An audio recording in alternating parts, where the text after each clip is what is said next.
So previous purses of some amount was given to them for their livelihood. The government, central government decided to completely abolish all that and treat them like ordinary citizens. Ordinary citizen. Except for some trust he had made, and he made an agreement with the government to not to disturb the trust, that those trusts got accepted as part of the constitution, so they are safe. But the rest of everything, whatever is outside the trust, was governed by the Muslim law now, like Indian law. Indian law, you can't say Muslim law. Indian law, Indian law. applicable to Muslim is Sharia. There's a separate law, like personal law for Muslim. So it became like that. So from 1971 itself, there is no Nizam. From 1948, no Hyderabad. So there's no such thing as Nizam of Hyderabad. You get my point? If somebody is to succeed that title, if Azmat Jah is to get that title, he has to get it from his father. His father's title is Nizam of Hyderabad. You get my point? Yeah. So if there's no Nizam and no Hyderabad, what can he get? And in that declaration, in abolition of title, it was clear that nobody. What is his argument? Nobody can be the king anymore, and neither can he have a successor. Okay. So that Nizam of Hyderabad is gone, and all he can get from his father is father's title. If the father's title doesn't exist, what can he get? You get my point? Yeah. So it's all dissolved. The whole thing is gone and gone forever. Okay. And Azmat Ali Khan argument. What is his argument? His argument is nothing, that he's father's son. That's all. Now, if your father is not a king, father never was a king. He was only a titular king. In 71, even the title is gone. So how can you succeed? You can't say I'm his son. Actually, his father himself was not a son. He was a grandson. So it is not even automatic.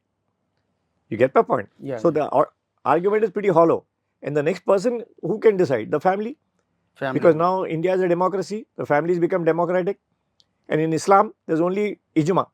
Ijma is the word they use for consensus. That's the only thing they promote. Okay, but that, like if there's a king who's very powerful, he'll come and conquer you. That time ijma won't work. Okay. Suppose we are a family, we are trying to do, be democratic. It's no use. If your neighbor is more powerful, he comes and kills us. So in that case, nobody can help anything. Because how did these people, Asif Jahs come here? Asif Jah is the Nizam's family. They came here with Aurangzeb. They conquered Golconda. Golconda is the Qutub Shahi kings. They never got a chance to name their son or grandson or anything. They just got conquered. Once you're conquered, you're finished. And who did they come with? The Asif Jahs, the Nizams came with Aurangzeb. Now Aurangzeb had already killed his elder brother Dara Shikoh. He killed another brother and he jailed his father.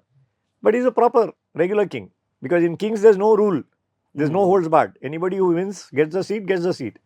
So that is the history of the rulers to begin with. How Hyderabad began. It began with, the Nizams didn't start it. The Qutub Shahi started it. Charminar was built by them. So they named Hyderabad. Much before the Nizams. The Nizams came later. They conquered and took over Hyderabad. So before that, and these people themselves, if you see the history, what we follow is as the best example is the Prophet. Now the Prophet, when he passed away, his successor was Abu Bakr Siddiqui. Okay, and Abu Bakr Siddiqui Rahmatullah alayh, he became the successor, and that was through this thing Ijma. Ijma is consensus. People made him. Then there were two other leaders, Khalifas they are called. They are also by consensus. Okay. Consensus is the public gets together. Maybe not exactly number of public is not important, because one group can be weak and one smaller group can be more powerful. So usually the heads, the powerful heads of tribes and all that, they get together. The important people who matter, they get together and they decide on something. That's called Ijma. So the Nizams, the Asif Jahs are descendants of the first successor, Abu Bakr Siddiqui.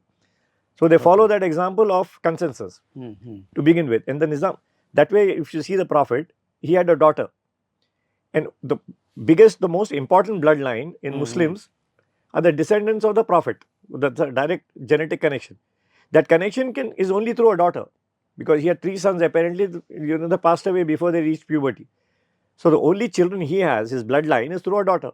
Okay. So daughters are important in Islam. You can't just discard them, because if you actually see it, it's the whole example is through a daughter. You can actually say daughters are more important.